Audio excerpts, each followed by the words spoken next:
और प्रभु श्री राम को अहंकार का ज्ञान है। तो इसका मतलब विस्तार से अगर जाना तो क्या हमारे लिए क्या अर्थ निकलता है आज के समय के? वो इसी तरह से ये अर्थ निकलता है कि हमें भी हर समय ये रहना चाहिए कि वास्तव में अहंकार का ज्ञान होना चाहिए, ज्ञान का अहंकार नहीं। तो वहाँ ये बराबर इस बात को कहते हैं कि जो तुम्हारे भाई हैं वो एक तरह से बराबर उनको इस चीज़ का ज्ञान है कि अहंकार क्या है। और यहाँ वो इस बात को कहते हैं कि वास्तव में क्या होता है, ये ज्ञान ही इंसान को भार मुक्त करता है और ज्ञान ही भार युक्त भी करता है। क्योंकि क्या होता है कि अगर ज्ञान से आपने किसी समस्या की कुंजी को खोल लिया तो आप भार एक तरह से मुक्त हो गए, और तुमने ज्ञान से अगर उसको एक तरह से और ऊपर वजन ला दिया कि मैं ज्ञानी हो गया तो भार युक्त हो गए। तो होता क्या, वो कहते हैं कि वास्तव में एक व्यक्ति को इसमें समझने के लिए वो कहते हैं कि विद्वान और विद्यावान को कभी भी एक मानने की भूल मत करना। क्योंकि विद्वान को वो कहते हैं कि एक तरह से उच्च शिक्षित, जैसे रावण मैं हूँ, और विद्यावान एक तरह से तुम्हारे भाई श्री राम हैं जो सुशिक्षित हैं। तो ये बहुत आवश्यक हो गया कि उन्होंने कहा ना कि एक तरह से आज भी कहते हैं हाईली एजुकेशन, तो उन्होंने स्वयं को कहा है उच्च शिक्षित और प्रभु को वो कहा है सुशिक्षित।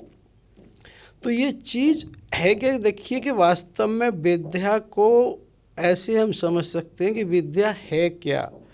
क्योंकि जब तक जीवन में सहजता, सरलता, विनम्रता नहीं आई तब तक विद्या नहीं। कि विद्या का अर्थ ही ये है कि हम जीवन को कैसे जीना ये सीखें। जिसको आज हम ये कहते हैं वो तो समयांतराल में चीज़ें बदलती रहती हैं। एक समय कभी ऐसा था लोग निरक्षर थे तो अक्षर पढ़ने वाला उसको मान लिया गया ये होशियार विद्यावान हो गया। धीरे धीरे उसको देखा तकनीकी के हिसाब से को उन्हें लगा कि भाई जो व्यक्ति वाहन चला सकता है, जो मशीन चला सकता है, जो उसी तरह से चला सकता है। तो दिन प्रतिदिन की यदि श्रृंखला में देखें तो बहुत सारी चीज़ें ऐसा जीवन शैली में बदलाव आ जाता है। जैसे आज तकनीकी के क्षेत्र में यदि जिसको भी अगर किसी मोबाइल, व्हाट्सएप या मेल और उसका ज्ञान नहीं है तो वो भी एक तरह से ऐसा लगता है। लेकिन वास्तव में ये सब जानकारियां हैं, अगर जब तक व्यक्ति को सहजता, सरलता, विनम्रता नहीं सीखा तो तब तक उसे ये नहीं कह सकते वो विद्यावान है। और इसीलिए कि हनुमान चालीसा में भी तो ये बराबर आता है कि विद्यावान गुणी अति चातुर, राम काज करिबे को आतुर। क्योंकि विद्यावान हर कोई नहीं हो सकता, विद्वान बहुत से हो सकते हैं। क्योंकि इसको हम ये मान लेते हैं कि विद्यावान को जैसे कहते हैं चरित्रवान, अमृतवान, जो उसमें भरा होता है पूरी तरह से वो उसका है विद्यावान। और विद्वान एक तरह से कह सकते हैं कि वेद प्लस दान, दान में मिलने वाली चीज़ है विद्वान। तो ऐसा नहीं कहा जा सकता कि केवल किसी चीज़ को करने से ही हम ये मान लें कि हम विद्वान हैं और हम सबके जानकार हैं। तो मूल प्रसंग यह आता कि हम विद्वान और विद्यावान इसका अपने जीवन में कैसे मतलब सार उतारे, सामंजस्य से कैसे बनाए।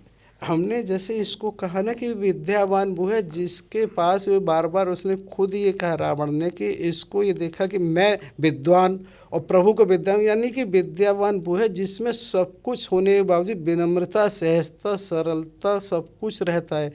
प्रभु इतने समर्थ होते हुए उन्होंने कभी ऐसा नहीं कोशिश की कि कहीं ये कहा जाए। मतलब इस प्रसंग को मैं थोड़ा सा एक और पीछे ले जा रहा हूँ। प्रभु श्री राम के विवाह के समय जनक में एक लीला करती है, वहाँ की जो सखिया होती है माता सीता की, कि प्रभु श्री राम की खड़ाव के ऊपर एक चादर डाल देते हैं और राम जी से कहते हैं कि भाई ये आपकी कुल देवी हैं। तो ये मैं प्रसंग ले रहा हूँ पूज्य राजेश्वरानंद जी महाराज जी का, ब्रह्म जो रामायण के प्रकांड वक्ता है और उन्होंने भरत चरित्र की रचना की है। तो उसी का एक भाव प्रसंग है।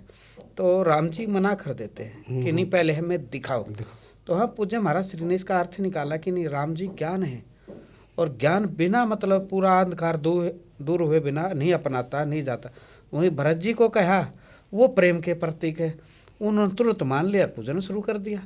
तो राम जी की वही कहा कि ज्ञान जब तक सारे आवरण नहीं हट जाएंगे वो नहीं अपनाएगा, यानी कि वो हमें भी तब तक नहीं अपनाएंगे जब तक हमारे बीच से सारे आवरण दूर नहीं होंगे, चाहे छल, कपट, अज्ञानता। तो वही मैं प्रसंग करना था, ये जो रावण ने संकेत किया है कि राम जी ज्ञान के प्रतीक हैं।